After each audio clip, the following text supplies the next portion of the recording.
আল্লাহ বলেন আমি আল্লাহ বিচার দিনের মালিক হয়ে যাব, বিচার হবেই হবে। মালিক ইয়াউমিদ্দিন, ইয়্যাকা না'বুদু ওয়া ইয়্যাকা নাস্তাঈন। আল্লাহ বলেন লিমানিল মুলকুল ইয়াউম, আমি আল্লাহ সেই দিন কিয়ামতের দিন আমি আল্লাহ বাদশা হয়ে যাব, মালিক হয়ে যাব, রাজা হয়ে যাব। আমি আল্লাহ সেই দিন বিচার আমি হিসাব নিতেই থাকবো, কেউ পার পাবে না, আমার দৃষ্টির অগোচর কেউ পার পাবে না, পালাতে পারবে না, পালানোর কোনো রাস্তা থাকবে না। আমি আল্লাহ সেই দিন লিমানিল মুলকুল ইয়াউম, আমি আল্লাহ সেই দিন বিচার দিনের মালিক হয়ে যাব, সবকে আমি আল্লাহ সামনে দাঁড়াতেই হবে। আল্লাহ সেই দিন ঘোষণা করবে কে আছে আজকের দিনের বাদশা, কে আছে আজকের দিনের মালিক, কে উত্তর দেবে? কিয়ামতের দিনে কারোর উত্তর দেওয়ার সাহস থাকবে? সব চুপ, পিন অফ সাইলেন্ট, এমন চুপ থাকবে কিয়ামতের সমস্ত মানব দানব সব স্তব্ধ হয়ে থাকবে, কোনো আওয়াজ আসবে না। আল্লাহ এই কথা সেই দিন ঘোষণা করবে কে আছে আজকের দিনের বাদশা। ও মুফাসসিরিনরা ব্যাখ্যা করেন, সমস্ত মুহাদ্দিসিনরা ব্যাখ্যা করে, আল্লাহ পাক সেই দিন সম্বোধন করে বলবেন ফিরআউন, নমরুদ, শাদ্দাদ, হারুন, কারুন ইত্যাদি সমস্ত কাফের সম্পর্কে আল্লাহ পাক ঘোষণা দেবেন। দুনিয়ার জমিনে তোমরা নিজেদেরকে রব বলেছিলে, এই কথা কোরআনেও আছে। ফিরআউন বলেছিল আনা রাব্বুকুমুল আ'লা, আমি আল্লাহ নয়, আমি রবের আল্লাহ, আমি আল্লাহ আল্লাহ। নাউযুবিল্লাহ। আল্লাহ বললেন ফিরআউন কোথায় আছে আজকে রে, কোথায়? কোনো জবাব পাবে না। নমরুদকে ডাকা হবে, কোনো জবাব পাবে না। আজালিয়াতরা কি এইভাবে সমস্ত কাফের মুশরিকদেরকে এইভাবে তাদের সম্পর্কে জানানো হবে, কারোর উত্তর থাকবে না, সবাই সেই দিন কাঁদতে থাকবে। সেই দিন বড় কঠিন হয়ে যাবে। আল্লাহ পাক সেই দিন লিমানিল মুলকুল ইয়াউম লিল্লাহিল ওয়াহিদিল কাহার হয়ে যাবে। সেই দিন আমার আল্লাহ পাক যারা পরিমাণ ভালো মন্দ কাউকে আমার আল্লাহ তার নসিব থেকে বাদ দেবে না, পাওনাদারকে পাওনা বুঝিয়ে দেবেন। যারা পরিমাণ কেউ যদি নেক কাজ করে থাকে, ভালো কাজ করে থাকে, আমার আল্লাহ সেই দিন দিয়ে দেবেন। ফামাইয়ামাল মিসকালা যাররাতিন খায়রান ইয়ারা, যারা পরিমাণ কেউ যদি বদ আমল করে থাকে, খারাপ করে থাকে, পাপ করে থাকে, আমার আল্লাহ সেই দিন ওই খারাপ আমলটা ওই পাপী বান্দার নামে আমলে দিয়ে দেবেন। ফামাইয়ামাল মিসকালা যাররাতিন শাররান ইয়ারা, আল্লাহ পাক সেই দিন সুবিচার করবে, আল্লাহ পাক সেই দিন ন্যায় বিচার করবেন। বিচারের কার্যক্রম শুরু হয়ে যাবে। মানুষ সবাই পেরেশানিতে থাকবে, কেউ কোনো কথা বলতে পারবে না, সবাই পেরেশানিতে থাকবেন। আল্লাহ পাক আল্লাহ তাআলা সেই দিন ঘোষণা করবেন আমতাজুল ইয়াওমা আইয়ুহাল মুজরিমুন, আমতাজুল ইয়াওমা আইয়ুহাল মুজরিমুন। এ মুজরিমরা তোরা পৃথক হয়ে যা, আলাদা হয়ে যা, জুদা হয়ে যা, ছাড়া হয়ে যা। ইমানদার থেকে কাফের মুশরিকরা তোরা আলাদা আলাদা হয়ে যা। আল্লাহ গভীর এই এলানটা তো কঠোর হয়ে যাবে, এত কঠিন হবে। ওই কিয়ামতের ময়দানে কাফের মুশরিকরা সকলে তারা ভয়তে ভূকম্পিত হতে থাকবে, কাঁদতে থাকবে, থরথর করে কাঁপতে থাকবে। সেই দিন আল্লাহর এই এলানটা শোনার সাথে সাথে কাফের মুশরিকরা তারা সবাই আলাদা হয়ে যাবে, ইমানদারেরা আলাদা হয়ে যাবে। জোরে বলুন না সুবহানাল্লাহ। আমতাজুল ইয়াওমা আইয়ুহাল মুজরিমুন, এ মুজরিমরা আজকে তোরা আলাদা হয়ে যাবে, অটোমেটিক আলাদা হয়ে যাবে। আমি আপনি ভাবতেছি এতগুলো মানুষ কিয়ামতের দিন কিভাবে আলাদা করবে। সেই দিন কারোর বাটপারি চলবে না, কারোর তাকাব্বুরি অহংকারী, সেই দিন কারোর হামবাড়াই, কারোর রিয়াকারী, সেই দিন কারোর বাদশাহী কিছু চলবে না। একমাত্র বাদশাহী চলবে কার?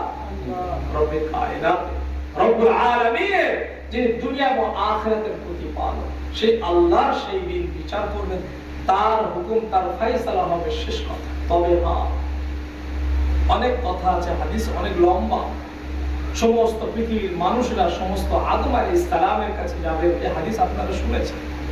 তিনি ফিরিয়ে দেবেন হযরতে নূহ আলাইহিস সালামের কাছে আসবেন। এইভাবে ইব্রাহিম আলাইহিস সালাম থেকে এইভাবে ঈসা আলাইহিস সালাম, মুসা আলাইহিস সালাম, ঈসা আলাইহিস সালাম, এইভাবে আমার নবী পাক সাল্লাল্লাহু আলাইহি সাল্লামের কাছে উম্মতেরা আসবে। আল্লাহর নবী এই উম্মতদেরকে শাফাআত দেবেন। জোরে বলুন সুবহানাল্লাহ। কোরআন শরীফ আল্লাহ বলছে ওয়াদ-দুহা ওয়াল-লাইলি ইযা সাজা মা ওয়াদ্দাআকা রাব্বুকা ওয়া মা ক্বালা ওয়ালাল আখিরাতু খায়রুল লাকা মিনাল উলা। জোরে বলুন সুবহানাল্লাহ। হাবিব, আপনি যতক্ষণ না সন্তুষ্ট না হবে যে আল্লাহ আমি এখন সন্তুষ্ট হয়ে গেছি, ততক্ষণ পর্যন্ত আমি আল্লাহ তোমার উম্মতদেরকে আমি নাজাত দিতেই থাকবো। সুবহানাল্লাহ। এটা কোরআন। এইজন্য শাফাআত একমাত্র আল্লাহ পাক আমার আপনার নবীর উপরে আল্লাহ এটাকে ন্যস্ত করবে। জোরে বলুন না সুবহানাল্লাহ। কোন নবী সেই দিন শাফাআতে আপনারা কি বল করতে আসবেন না, সবাই পাঠিয়ে দেবে আমার আপনার নবীর দরবারে। জোরে বলুন না সুবহানাল্লাহ। আর যদি বাড়ি যদি ছেলে মেয়েরা যদি হাফেজে কোরআন হয়, আমার আল্লাহ পাক ওই হাফেজে কোরআনের ওসিলা 10 জন ওয়াজিব এমন ব্যক্তি যাদের জাহান্নাম ওয়াজিব হয়ে গেছে, জান্নাতে যাওয়ার আর কোনো রাস্তা নেই। যদি হাফেজে কোরআন এরকম হয় যে সে কোরআন অনুযায়ী আল্লাহর হুকুম অনুযায়ী পৃথিবীতে চলেছিলেন, সারা শরিয়াত মোতাবেক চলেছিলেন, ওই হাফেজে কোরআন যে আল্লাহর কোরআনকে সংরক্ষণ করেছিলেন, কাজের দ্বারা, কথাবার্তার দ্বারা, চালচলনের দ্বারা জীবনটাকে সাজিয়েছেন কোরআনের রঙে, ওই হাফেজে কোরআন আল্লাহর রাসূল বলেছেন 10 জন জাহান্নামীকে জান্নাতে নিয়ে যাবে। সুবহানাল্লাহ। তাহলে হাফেজে কোরআনের সৌভাগ্য কত, হাফেজে কোরআনের মহব্বত যারা করেন তারা কত সৌভাগ্যবান। এই কথা ঠিক না বল? এটা হাদিসে আছে, সবাই জানেন। বাকি উলামায়ে দ্বীন যারা আল্লাহর নেককার পরহেজগার আল্লাহওয়ালা যারা হবে, সকলে যারা আমরা ধরো মনে করুন আমরা একজন ভালো আলেমে দ্বীনকে আমরা ফলো করি, কেন? আল্লাহকে পাওয়ার জন্য। আল্লাহ তাদেরকে কিছু স্পেশালিস্ট, কিছু আল্লাহ পাক তাদেরকে সুযোগ দেবেন। সূরা তুরের ভিতরে বর্ণনা হয়েছে যখন জান্নাতীকে জান্নাতে দিয়ে দেবেন, মুরব্বি অনেক সময় দেখবেন বয়স হয়ে গেলে ইন্তেকাল হয়ে যায়, ইন্তেকাল হয়, মুরব্বিরা হয় না, আবার দেখবেন অনেক সময় নওজোয়ান যুবকরাও ইন্তেকাল হয়, বয়সের সঙ্গে কোনো ইন্তেকালের কোনো সম্পর্ক নাই। আল্লাহ যার যখন ডাকবেন চলে যেতে হবে, এটা কথা সত্য কথা। তো যখন মুরব্বি প্রবীণ দেখবেন বাড়ির একজন বয়স্ক বা বয়স্ক মুরব্বি থাকে, ওই মুরব্বি কে আল্লাহ রাব্বুল আলামিন যখন জান্নাতি করবেন, জান্নাতে দেবেন, ওই মুরব্বি জান্নাতে একা যাবে না। হাদিস শরীফে সূরা তুরের তাফসীরের ভিতরে এসেছে ওই মুরব্বি জান্নাতে গিয়ে চিন্তিত থাকবেন, আল্লাহ দুনিয়ার জমিনে আমার ছেলে মেয়েরা ছিল, আল আওলাদ নাতিপুতা ছিল, আমাকে আপনি জান্নাতে দিয়েছেন, আপনার ভালো কাজ করেছি বলে আপনি খুশি হয়ে আমাকে জান্নাতে দিয়েছেন, কিন্তু আমি একা কি করে জান্নাতে থাকি, আমার আল আওলাদ কোথায়? কিতাবের মধ্যে পাওয়া যায় আল আওলাদরা সেইভাবে ইবাদত করে করে সেই জায়গায় পৌঁছায়নি।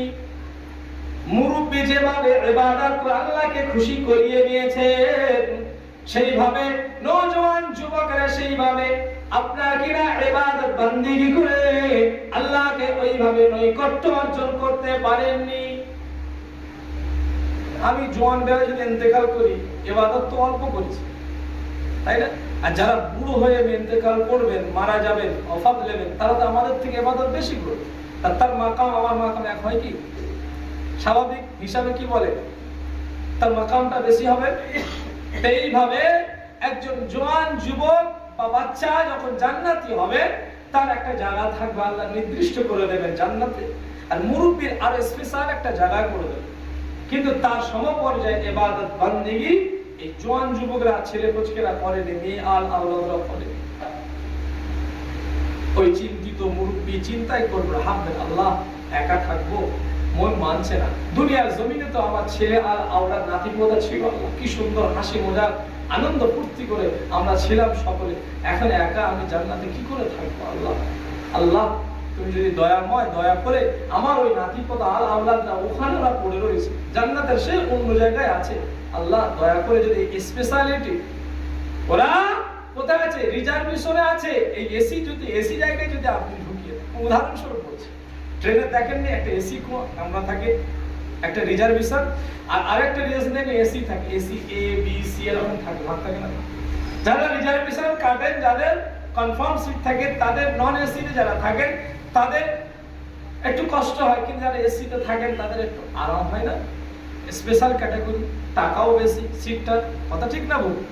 তো সেরকম এই ব্যক্তি আল্লাহর কাছে ফরিয়াদ করে, আল্লাহ ওই আমার ছেলে আল আওলা নাতি পোতাদের আমার কাছে যদি দেন স্পেশাল ক্যাটাগরিতে, আল্লাহ একটু খুশি হতাম। সূরা তুরে মুফাসসিরিনরা ব্যাখ্যা করছে, আল্লাহ রাব্বুল আলামিন ফেরেশতাদের বলল, আমার ফেরেশতারা যাও, আমার বান্দার মনের ভাবটা আমি আল্লাহ বুঝতে পেরেছি। সুবহানাল্লাহ।